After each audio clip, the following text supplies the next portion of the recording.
आज सुबह जो बाजार खुले अडानी ग्रुप स्टॉक्स में जो मजबूती देखने को मिली थी, इस पर टेक्निकल नजरिया क्या होगा? क्योंकि ऑफ कोर्स आज के ये मूव्स को हम समझ रहे हैं, लेकिन पिछले 2 महीनों में हमने कई सारे न्यूज फ्लोज भी तो देखे हैं इस ग्रुप को लेकर।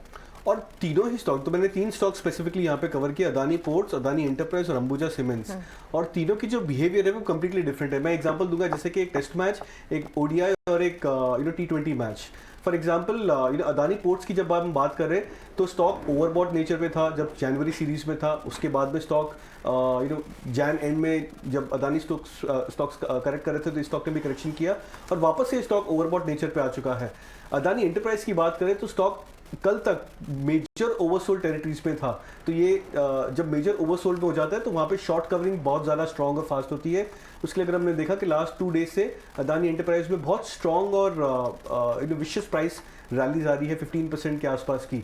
अंबुजा सीमेंट की बात करें तो ये एक स्लो एंड स्टडी मूवर हो चुका है, बिकॉज स्टॉक की जो ओपन इंटरेस्ट डेटा थी, जो इंडिकेटर्स थी, वो अभी भी न्यूट्रल टेरिटरी पे ही है। तो ये इंडिकेट कर रहा है कि यहाँ पे हम एक्सपेक्ट कर सकते हैं अंबुजा सीमेंट शायद अंडर परफॉर्म कर सकता है या बहुत स्लो और ग्रेजुअल पिकअप आ सकता है यहाँ पे।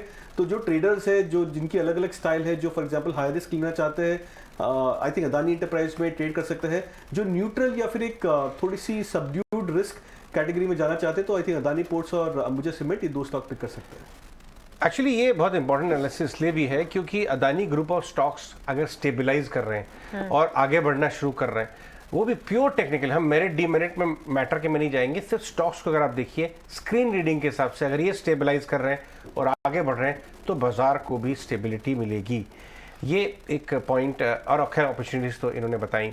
एक और बात है, सुदीप ने एक एनालिसिस किया है क्यों बाजार में आपको इस समय लॉन्ग होना चाहिए, और वो एक रेयर अकरेंस है। सुदीप, अगर आप ये पहले से बता देते तो ये ग्राफिक्स बनवा देते, लेकिन शॉर्ट में बताइए कि क्यों रिस्क रिवॉर्ड इस समय लॉन्ग ट्रेड का ज़्यादा मजबूत लग रहा है, और अगर हम deep in the money profits में भी है लॉन्ग ट्रेड में, कल लास्ट आवर ट्रेड में लिया, आज सुबह लिया, तो होल्ड करना चाहिए। आप बताइए क्या कारण है उसका।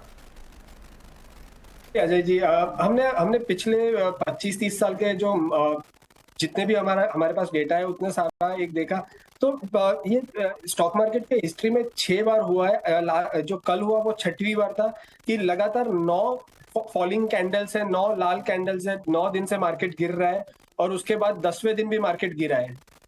मतलब ये 10वें दिन का कभी ऑकरेंस आया नहीं है। 9 बार के बाद मार्केट हमेशा पलट जाता है और कल 9th डे था और आज जो 10वां दिन था, आज का जो लो है, अगर आज हम कैंडल पे आज का अगर लो देखें 17,350, ये बहुत महत्व का सपोर्ट है।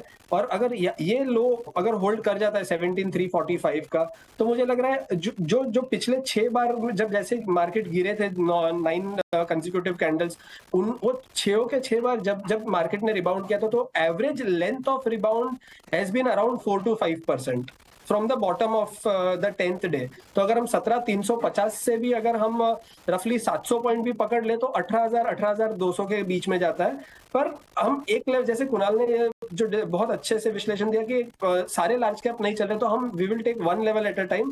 पर एटलीस्ट हमको ये पता है कि 17,300 अब एक महत्व का सपोर्ट है, 200 डीएमए भी है और हमने वहां पे सबसे ज्यादा पुट राइटिंग भी होती है, तो डेटा भी मैच कर रहा है। और पिछले जो इतने सालों का जो डेटा है, जो 6 बार हुआ है, तो मुझे लग रहा है कि एक बार अगर ये एनालॉजी के साथ अगर हम जाए तो कम से कम 700-800 तक भी आ गए तो एक बार मार्केट टेक्सचर इंप्रूव हो जाएगा। प्लस जैसे अदानी स्टॉक्स में आप अभी डिस्कस कर रहे थे कि वहां पे इंप्रूवमेंट आ रहा है, तो हम ये भी देख रहे हैं कि उसके साथ साथ आप देखिए पीएसयू बैंक्स भी चलना चालू हो गए आज, जो सबसे बड़े जहां पे सबसे बड़ा फॉल आया था जिस दिन से अदानी के न्यूज आए थे।